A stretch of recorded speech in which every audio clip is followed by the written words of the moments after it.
I still remember the exact moment my parents told me the house was gone. The three of us were sitting at the old kitchen table where I'd spent most of my childhood. My mother couldn't look me in the eye. My father kept rubbing his hands together. "House has been sold," he said quietly. I stared at him. "What do you mean sold?" "The paperwork is done. It's legal. There's nothing we can do now." At first, I thought I had misunderstood. The house wasn't just a building. It was my grandmother's house. The place where I learned how to ride a bike, the place where every Christmas dinner happened, the place Grandma promised would always stay in the family. When she passed away 2 years earlier, losing her had been painful enough. Now I was being told that her house was gone too. "Who sold it?" I asked. My father's jaw tightened. "It doesn't matter." "It does matter. The sale is finished, Emily." That was the end of the conversation, or at least that's what they wanted. But something didn't feel right. Something felt rehearsed, as if they had practiced those answers before I arrived. For the next few weeks, I tried convincing myself to move on. Maybe they were telling the truth. Maybe there was nothing left to investigate. But every time I thought about it, questions appeared. Why wouldn't they tell me who bought the house? Why did my mother avoid talking about it completely? And why did my father become defensive whenever I mentioned Grandma's estate? The more I thought about it, the less sense it made. Then one evening, everything changed. I was cleaning my apartment when I found an old photo album. Inside was a picture of me and Grandma standing in front of the house. Written on the back in her handwriting were 5 simple words. "Emily, when I'm gone." I stared at those words for a long time. Maybe it was nothing, or maybe it wasn't. The next morning, I drove to the county record's office. I told myself I was only going to verify the sale, nothing more. I expected to find documents proving my parents were right. Instead, I found my first clue. The property transfer record existed. The house had indeed changed ownership. But something was strange. The date. The house had supposedly been sold only 6 weeks after Grandma died. That seemed unusually fast, especially because I remembered months of discussions about probate and legal procedures. Yet according to the records, everything happened almost immediately. I requested copies. The clerk handed them over without hesitation. As I flipped through the pages, a cold feeling settled in my stomach. Several signatures appeared where Grandma's estate representative should have signed. The signature belonged to my father. Not me, not a lawyer, my father. That alone wasn't illegal, but it raised another question. Why had he been given authority over the estate? Grandma had never mentioned that, not once. When I returned home, I called my mother. I visited the records office.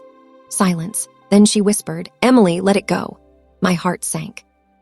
"Why?" Another silence. Longer this time. Then she hung up. That was the moment I knew something was wrong. People don't react that way when they're telling the truth. Over the next month, I dug deeper. Every evening after work became an investigation. I reviewed records, interviewed neighbors, collected copies of documents. Most leads went nowhere. Until I met Mrs. Parker, Grandma's next-door neighbor, an 80-year-old woman with a memory sharper than most people half her age. When I mentioned the house sale, she frowned. "Sold?" "Yes," she shook her head. "No, sweetheart." "What do you mean?" "I never saw a realtor." I froze. No realtor. No signs, no open houses, no visitors. My pulse quickened. "Then how did it sell?" Mrs. Parker leaned forward. I wondered the same thing. That conversation changed everything. If the house had truly been sold on the open market, neighbors would have noticed. But nobody had. The entire transaction seemed invisible, almost hidden. That night, I barely slept. I kept replaying every conversation with my parents, every strange reaction, every awkward silence. Then a memory surfaced. Years earlier, Grandma had mentioned a safe, not a bank safe. A hidden one inside the house. At the time, I hadn't cared. Now it suddenly felt important. The next morning, I drove to the property. Technically, someone else owned it, but nobody appeared to be living there. The yard looked abandoned. Dust covered the windows. I walked around the back. The old porch remained exactly as I remembered. My heart pounded. I knew where Grandma used to hide spare keys. Amazingly, one was still there. The door opened. Inside, everything felt frozen in time. Furniture, curtains, photographs, nothing seemed removed. Nothing seemed prepared for new owners, which made no sense. If someone bought the house, why leave everything behind? I searched room after room. Hours passed. Then I found it. Behind a loose panel inside Grandma's bedroom closet, a small metal box. My hands trembled as I opened it. Inside were letters, financial records, and one sealed envelope, across the front, written in Grandma's handwriting. For Emily only. I couldn't breathe. Slowly, I opened it. Inside was a document. At first glance, it looked ordinary. Then I read the title, Last will and testament. My stomach dropped, because I had never seen this version before, not once. The will filed with the estate had divided assets among family members. But this one was completely different. According to the document in my hands, Grandma left the house directly to me, not jointly, not partially, entirely. I read it again and again. The language was clear. The house belonged to me, not my parents, not the estate, me. A second page explained why.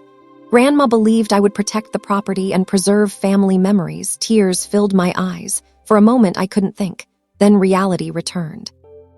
If this document was genuine, everything my parents had told me was a lie. I immediately contacted an attorney. The document underwent authentication. The signatures were examined. The witnesses were verified. Every detail checked out. It was real, completely real. The attorney's expression grew more serious with each review. Finally, he looked at me and said something I will never forget. Someone didn't want this document found.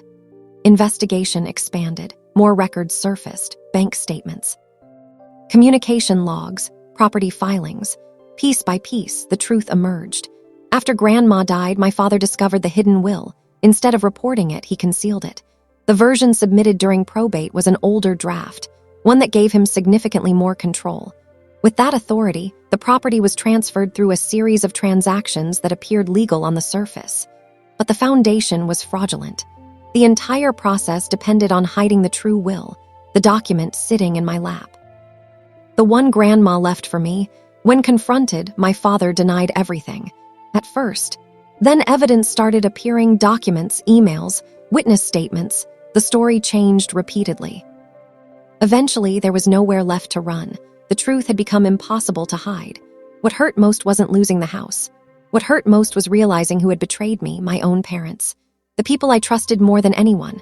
For months, I struggled with anger, not because of money, not because of property, because trust, once broken, never returns exactly the same.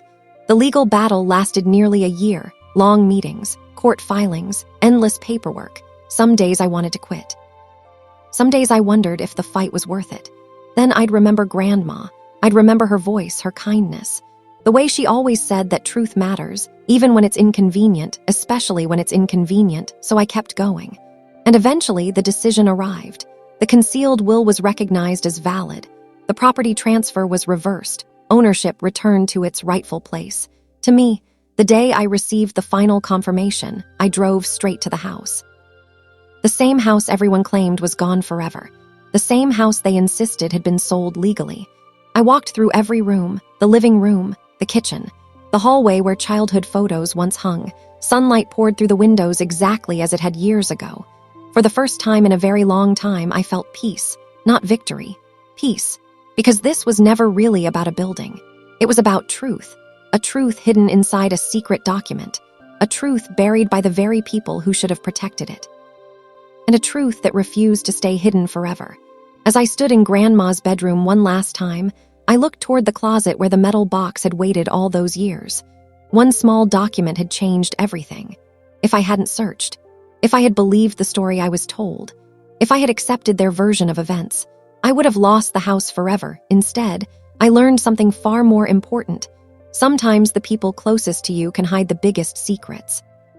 But no matter how carefully the truth is buried, it has a way of finding daylight. If this story kept you listening until the end, don't forget to like, subscribe, and join the Emily Calm Stories family for more emotional, shocking, and unforgettable true-style stories. Turn on notifications so you never miss the next mystery.